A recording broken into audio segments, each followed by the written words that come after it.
En este vídeo nos vamos a poner las gafas de analista, de inversores en altcoins, porque absolutamente nadie actualmente quiere saber nada de altcoins. Y permíteme que te diga que en una situación así, pues a mí me encanta, porque cuando nadie quiere saber nada de altcoins, creo que la oportunidad está donde nadie está mirando, que en este caso son las altcoins. Y si tú crees que vamos a entrar en un mercado bajista, te adelanto de que no mires este vídeo porque lo vas a pasar mal. En cambio, si crees como yo que el mercado va a acabar recuperando, que estamos ante correcciones por temas del repo y todo esto, y que al final se acabarán solucionando y que esto va a seguir al alza, pues quédate en este vídeo porque te voy a dar información de lo que yo voy analizando, de proyectos que tienen más sentido, de cuáles no, de los que pongo en cartera para esperar a que a nivel macro todo se alinee y al final acabe impulsando los precios, para que entiendas a nivel tecnológico, a nivel fundamental, qué tiene sentido y qué no. Y eso es lo que realmente pienso, bajo mi punto de vista, que es lo que hace un inversor inteligente. Aquí yo te hice un vídeo hace una semana de diferentes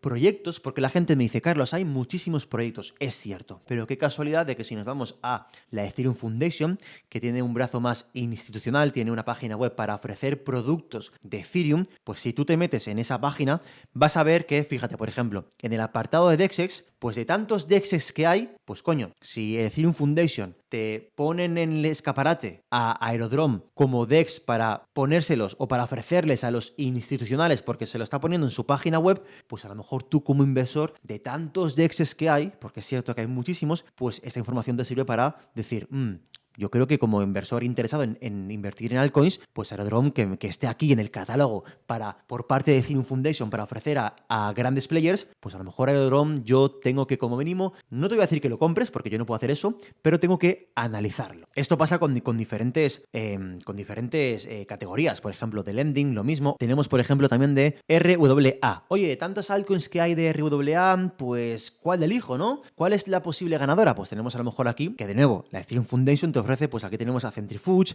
tenemos a Ondo, están utilizando su marketing con esos proyectos. Pues hombre, pues a lo mejor es interesante que como inversores conozcamos esta información. Y con este vídeo hubo un suscriptor que me hizo una pregunta muy buena, y es esa de aquí. Me dice, gran trabajo, muchas gracias. Y Abel, creo recordar que lo mencionaste en vídeos anteriores, entraría dentro de este vídeo, y eso es interesante porque aquí nos permite empezar a tirar del hilo, porque Abel es un proyecto destinado para capas de disponibilidad de datos. Y lo que yo le respondo no entraría aquí, porque los servicios de capa de disponibilidad de datos no lo anuncian porque para eso está el propio Ethereum. Es decir, tienes que entender que Ethereum actualmente, como ha ido evolucionando con las diferentes actualizaciones, cuando se separó la capa de aplicación, cuando se empezaron a construir las L2, pues Ethereum quedó en un plano donde realmente su función es ser un disco duro, un ordenador global que lo que hace es guardar información. Es un disco duro que guarda la información que le envían las L2 o cualquier proyecto que se construya sobre Ethereum, pues donde se liquida la información es en la L1, que es ese disco duro grande. Entonces, claro,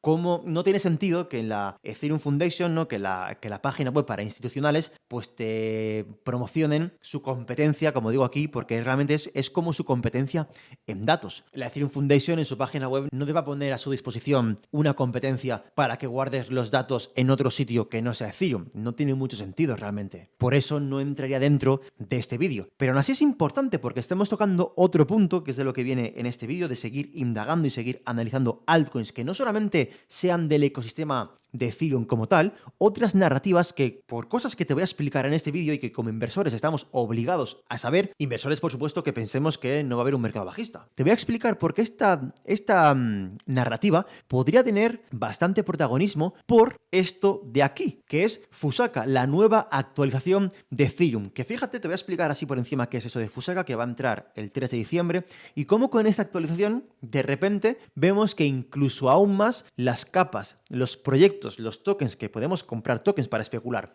de la disponibilidad de datos, podrían tener mejor o podrían tener algo más de protagonismo o algo más de sentido fundamental en todo este puzzle criptográfico, porque al final estamos hablando del sector cripto, donde son proyectos tecnológicos que tienen sus problemas y a veces salen otros proyectos para solucionar esos problemas, y así funciona esto. Entonces, y si no entendemos el puzzle criptográfico y entendemos qué sentido tienen ciertos proyectos, pues como inversores no somos capaces de filtrar para bien o para mal. Realmente Realmente Fusaka no te voy a explicar mucho qué es lo que va a hacer, pero quédate con que realmente va a hacer más eficiente la capa 1, la parte del disco duro, porque ahora estaba la capa 1 y la capa 2, y todo en general es Ethereum, ¿vale? Pero la capa 1 realmente está más para guardar la información, y lo que van a hacer es que cada nodo, en vez de guardar toda la información de cada blob, de que es básicamente como un paquetito que le envían las L2 a la L1, en vez de tener que descargar toda la información para ver que la información esté bien, pues lo que van a hacer es descargarse un octavo. Entonces lo que hace es que cada nodo pueda tener más espacio, y con lo cual esto realmente lo que hace en Ethereum es escalar horizontalmente. No están escalando verticalmente, como por ejemplo hace Solana, que para hacer más eficiente y más rápida la red y que no se congestione, al escalar verticalmente, lo que hay que hacer es meterle hardware más potente, con lo cual, bueno, pues tiene sus limitaciones. En cambio, Ethereum, pues lo que hace es escalar verticalmente, que es lo que está haciendo todas estas nuevas oleadas de blockchains, de nuevo ciclo, de nuevas tecnologías, todas escalan a nivel vertical, perdón, a nivel horizontal. Y esto lo que se llama el muestreo de datos, el PERDAS, es el muestreo de datos. Y bueno, todo esto lo que nos dice es que podemos hacer un por 8 para satisfacer la demanda y creciente del ecosistema de Ethereum, y haciendo más espacio, haciendo que tenga más espacio cada nodo, pues evidentemente pueden existir más L2, le pueden enviar más información a Ethereum y no se congestiona tanto la capa 1, que es el disco duro. Por lo tanto, estamos escalando a nivel horizontal. Pero aquí viene el cambio de giro, ¿no? El cambio un poco, lo que tenemos que prestar atención como inversores, y es que hay que tener en cuenta que cuando las L2 envían la información a la L1, que ahora mismo va a ser mucho más eficiente por esta nueva actualización de Fusaka, va a ser más escalable a nivel horizontal, cuando se envía la L2 la información a la L1, teóricamente lo que tiene que hacer la L2 es pagar un fee. Es como, imagínatelo como una vivienda, ¿no? Yo soy el dueño de una vivienda y quiero alquilar a un inquilino, que es un poco el equivalente de lo que hace Ethereum con las L2. Le alquila un espacio para guardar la información. Es como, imagínate que yo tengo un almacén y alquilo pues a mis clientes, que serían un poco el equivalente a las L2, para que estos guarden en mi almacén la información, o sus cajas, o sus papers, o lo que ellos quieran alquilar, ¿no? O sus coches. Yo tengo que recibir un alquiler para que a mí me salga rentable realmente, pues, alquilarles ese espacio. Pues eso es lo que ocurre, que a Ethereum no le sale rentable almacenar estos blobs porque las L2 no están pagando nada a Ethereum. Y es por eso que se dice que lo que es la estructura económica de Ethereum no es sostenible, porque claro, porque no somos capaces de trasladar el valor de las L2 a la L1, porque las L2 no están pagando nada a la L1 por enviar la información, o casi nada, no pagan casi nada. Fíjate que aquí tenemos lo que son los blobs, que es como el espacio que yo le voy a alquilar a cualquiera de vosotros para que meta tu coche en mi almacén, pero aquí se complica porque el mecanismo de fijación de precios realmente no funciona como debe funcionar. Entonces fíjate, porque esta línea verde, ¿vale? Es de alguna manera el espacio que yo te voy a alquilar a ti para que metas tu coche, para que metas la información. Es el espacio que yo voy a tener internamente como L1 de Ethereum para que las L2 metan la información. Y yo te voy a cobrar, señor a L2, siempre y cuando la demanda supere la oferta, tal y como está configurado. Pero fíjate que realmente esto nunca, la línea negra, ¿vale? Pues nunca ha superado la línea verde, por lo tanto no se activa el mecanismo de cobrar porque está como mal diseñado, ¿vale? Vamos a quedarnos como que ha habido las L2 son muy listas, entonces siempre se han encargado de no pasar cierto umbral para que la L1 no le cobre. Y esto va a cambiar con la actualización de Fusaka. Es decir, oye, ya no tienes que pasar cierto umbral, porque nunca lo pasas, cabrona, nunca lo pasas, te las apañas para optimizar la información y enviármela para no pagarme nada, porque nunca pasas el umbral para que se active el mecanismo de cobrar. Pues esto va a cambiar. Ya no es cuestión de que tengas, a partir de ahora ya no tienes que pasar cierto umbral. A partir de ahora es oferta y demanda siempre, sin tener que pagar, sin tener que superar ningún umbral. Entonces, ahora mismo lo que va a hacer es que Ethereum sí que sea capaz de ganar dinero, porque las L2 ya no van a poder hacer las triquiñuelas que estaban haciendo para no pagar a la L1, porque se elimina esta lógica un poco extraña y que perjudica a Ethereum para no generar dinero. De hecho, yo me vengo aquí a este informe de Binance y que te quiero traducir este párrafo para que lo entendamos todos mucho mejor. Dice: se ha vuelto inflacionario desde la introducción de los blobs en esta actualización, que fue cuando introdujeron los blobs. Es decir, claro, fíjate cómo la intención de los blobs era cobrar. La L1 quería ganar dinero para cobrar por esa información, pero las L2 han sido muy listas y no han pagado a la L1. Entonces, claro, como no se transfiere el valor a la L1, esos pagos son en Ethereum y luego la intención de Ethereum es quemar esos Ethereums. Como esto no se ha dado, como no ha habido ese traslado de Ethereums a la L1, porque son muy listas y han optimizado la información para que no paguen, entonces Ethereum ha emitido más Ethereums que ha quemado, y por lo tanto es el motivo por el cual se ha vuelto inflacionario. Ese es el motivo. Y fíjate, las L2 están escalando Ethereum demasiado bien, pero a un costo demasiado bajo. Es la clave, ¿no? Están escalando las L2, pero no están cobrando. Ethereum no está siendo capaz de cobrar por alquilar ese espacio, que es un poco la clave. Por lo tanto, existe margen para reajustar el precio de mercado de comisiones de blocks. Aquí lo que está diciendo es que Fusaka lo que va a hacer es, pues, eliminar este mecanismo que no permite que Ethereum pueda cobrar esas comisiones, que son en Ethereum, para luego poder quemar esos Ethereums y no ser inflacionaria. Pues aquí lo que van a hacer es reajustar este margen para que funcione de otra manera. Sin embargo, dado que las L2 son negocios, ¿vale? Podrían ser sensibles a los precios y optar por alternativas más económicas si las comisiones de estos blobs, ¿vale? Si las comisiones mínimas de blobs son demasiado altas. Y fíjate cómo este cambio que hace que la L1 como Ethereum, que va a ser capaz de cobrarle a las L2, que hasta ahora eran muy listas y se las montaban de manera que no se transfiera ese pago a la L1, pues ahora la L1 va a ser capaz de recibir esos pagos, pero claro, ¿qué pasa si le aumentas los costes a las L2? Pues son negocios. Podemos ver que sus márgenes empiezan a estrecharse. Podemos ver que a lo mejor las comisiones son más altas. O podemos ver esto que te voy a mostrar ahora mismo. Nos venimos a Fidelity y nos dice esta pregunta. ¿Tiene Ethereum la liquidez y los efectos de red necesarios para superar los costos adicionales que se van a imponer a las capas 2 por Fusaka, por esta actualización? Porque le van a poner un precio más razonable, o que por lo menos que Ethereum, que es el que alquila a todo el mundo, diga, yo lo que no quiero ser es,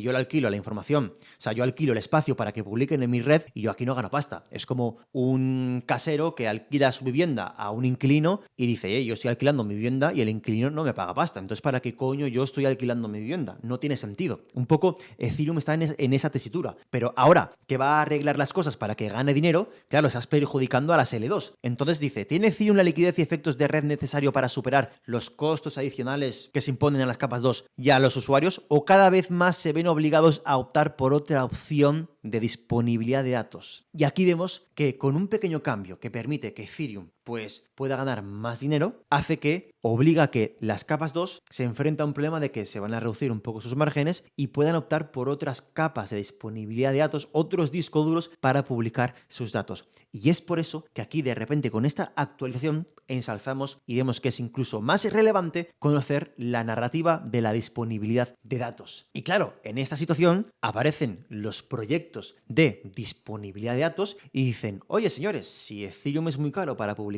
en la L1, pues aquí estoy yo para que publiquéis en mí. Y más ahora que sí o sí nos vais a poder escapar de los datos que vais a publicar, porque ya no podéis hacer triquiñuelas para no pagar. Ahora sí que sí, con esta actualización vais a tener que pagar, cabrones. Por lo tanto, los costes van a aumentar. Y por lo tanto pueden forzar a las L2 y los que quieran publicar en Ethereum a buscar otras alternativas, como nos dice aquí. Es una pregunta interesante que como inversores tenemos que hacernos. Y por eso vemos que la narrativa de disponibilidad de datos empieza a aumentar. ¿Y qué proyectos son los más potentes dentro de esta narrativa que ahora estamos viendo que debido a una actualización de Ethereum para intentar ser más solvente en el largo plazo, pero al mismo tiempo estás perjudicando o haciendo la costa de que las L2 paguen más dinero por publicar en Ethereum y que fuerza sí o sí a que la narrativa de disponibilidad de datos tenga más presencia porque es una alternativa? ¿Qué proyectos, qué tokens están dentro de esta narrativa que son o que podrían ser los más potentes? Pues aquí como inversores nos ponemos las gafas y empezamos a analizar a ver qué proyectos están metidos dentro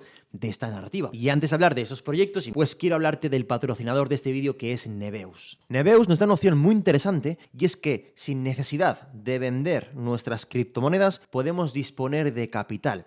Esto lo hacen, si nos vamos a esta pestañita de aquí, lo hacen con los diferentes tipos de préstamos garantizados con criptos para poder disponer de euros. Fíjate, por ejemplo, si nos vamos a Stable Loan, que es el nuevo, si ponemos como colateral, imagínate que tenemos 1500 USDC y no nos queremos vender, pues tenemos aquí 1500 USDC, los dejamos como colateral, como garantía, y nos van a dar 1230 en euros. Eso es muy interesante. Esto tiene una ventaja brutal porque no tenemos que vender, no tenemos que pasar por burocracias para obtener un préstamo como si tenemos que en la banca más tradicional, que también está la opción de que no te den ese préstamo y que no puedas disponer de capital. En este caso, fácil, online, seguro, porque vamos a depositar las criptos y Neveus está totalmente regulado por el Banco de España. Así que por esa parte de maravilla, es totalmente seguro. También es importante que antes de confirmar el préstamo vamos a saber de antemano cuánto vas a pagar, todo de manera muy clara. Por ejemplo, la que tenemos aquí, el tipo de interés, que es un 4%, los pagos mensuales que vas a pagar, el reembolso total actual del préstamo. Aquí puedes elegir el plazo del préstamo, ¿vale? A un día o a 18 meses, que eso depende ya un poco como tú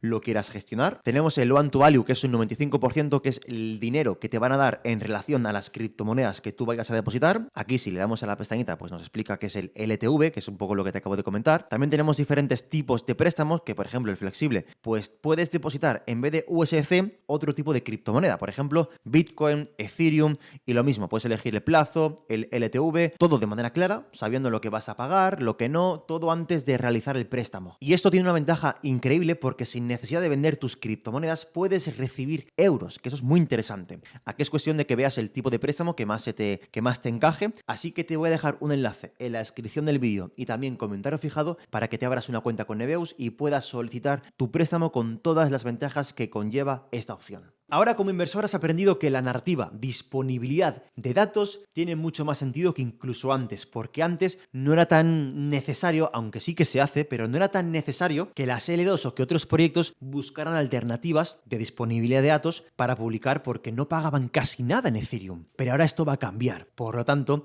automáticamente la capa o la narrativa o los proyectos de disponibilidad de datos pues tienen a nivel fundamental, tienen mucho más sentido. Avail, como decía por ejemplo este suscriptor, pues Avail, también está Celestia. Y fíjate cómo está Avail, fíjate cómo está Celestia, están desplomados en precio. ¿Por qué? No porque no tengan sentido a nivel tecnológico, porque, bueno, Avail, está Celestia, está Agenda, que es la capa de disponibilidad de datos de Agent Layer. Fíjate cómo tiene todo esto mucho más sentido, no son proyectos que se lanzan porque sí, no, a nivel fundamental, y más ahora que es por eso que hago este vídeo, después de esta actualización, porque Ethereum va cambiando, y cuando Ethereum hace una actualización, automáticamente, como alrededor de Ethereum hay un montón de proyectos, pues puede cambiar los fundamentos o no. Y eso como inversor tenemos que estar preparados, tenemos que entenderlo y tenemos que estar constantemente atentos a si el roadmap de Ethereum es compatible con la existencia de otros proyectos, por ejemplo como Celestia o Avail. Y ahora más que nunca, bajo mi punto de vista y bajo mi interpretación y estudio como inversor del sector cripto,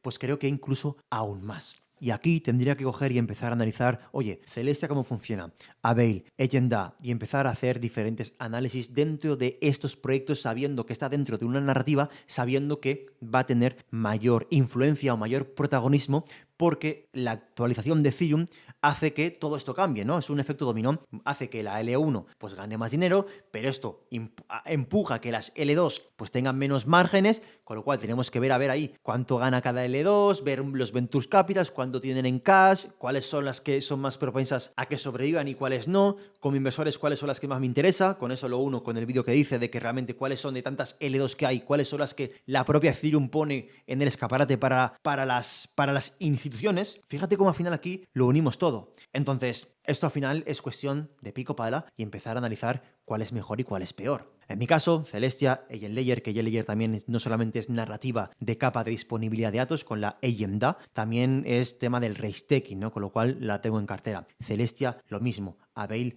lo mismo. Y fíjate como aquí realmente para seguir indagando y para que sigamos aprendiendo como inversores, todo esto piensa que una blockchain tiene diferentes capas, la capa de ejecución, la capa de datos y la capa de consenso. Ethereum lo que ha hecho ha sido convertirse en un disco duro, con lo cual si lo bajamos a nivel tecnológico es que la L1 es la capa de consenso y la capa de datos y externamente tiene la capa de ejecución o lo que se llama también la capa de aplicación. Bien, pues esto de separar las blockchains y todo esto es lo que se llama las blockchains modulares, que es esta nueva ola de blockchains que han venido nuevas, y fíjate cómo Ethereum ha juntado o ha mantenido lo que es el consenso y los datos, pero ha separado la aplicación. Pues Celestia y esos proyectos lo que hacen es separar la disponibilidad de datos. Son redes modulares que las puedes crear cogiendo, pues es como una especie de Lego, ¿no? Y todo esto, realmente, pues las L2 es lo mismo, son rollups, son como redes modulares.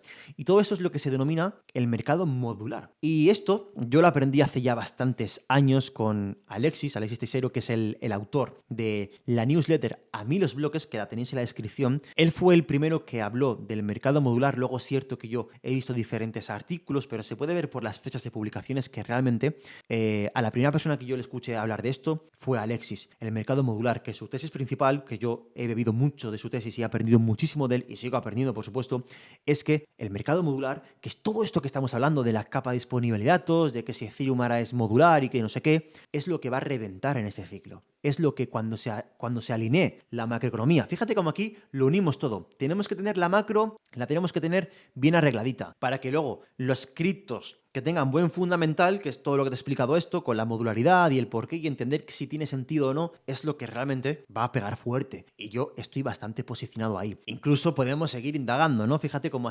tiene sentido a nivel fundamental, pero oye, vamos a hablar de market makers. ¿Qué market makers están con esos activos? O fíjate, ¿no? Empezamos a unir diferentes análisis. Agent Layer, por ejemplo, te enseñaba, ¿no? Que es algo que te he enseñado, cómo están los balances de Wintermute, intermediando, son proyectos que han levantado mucho dinero, son proyectos que, por ejemplo, en la narrativa de disponibilidad de datos hay 3 contados. Son 3 proyectos de los más potentes. Celestia, de momento, es el rey, pero el precio crea narrativas. Entiendo que si has llegado hasta aquí es porque, como te he dicho al principio, pues tienes que creer que va a haber una season. Porque tú me dirás, pero esto no ha subido. Claro, porque tenemos que esperar a que las piezas del puzzle se alineen y encajen. Macroeconomía, liquidez y luego vemos los proyectos que a nivel fundamental tengan más potencial de subir. Y es por esto que Avail no entra en el vídeo que te he mostrado, de que realmente no entra en que la propia Ethereum Foundation te va a promocionar o poner en el escaparate para que sus clientes lo utilicen, porque Avail es una especie de competencia de Ethereum en el aspecto de disponibilidad de datos, al igual que Agent Layer o Agent DA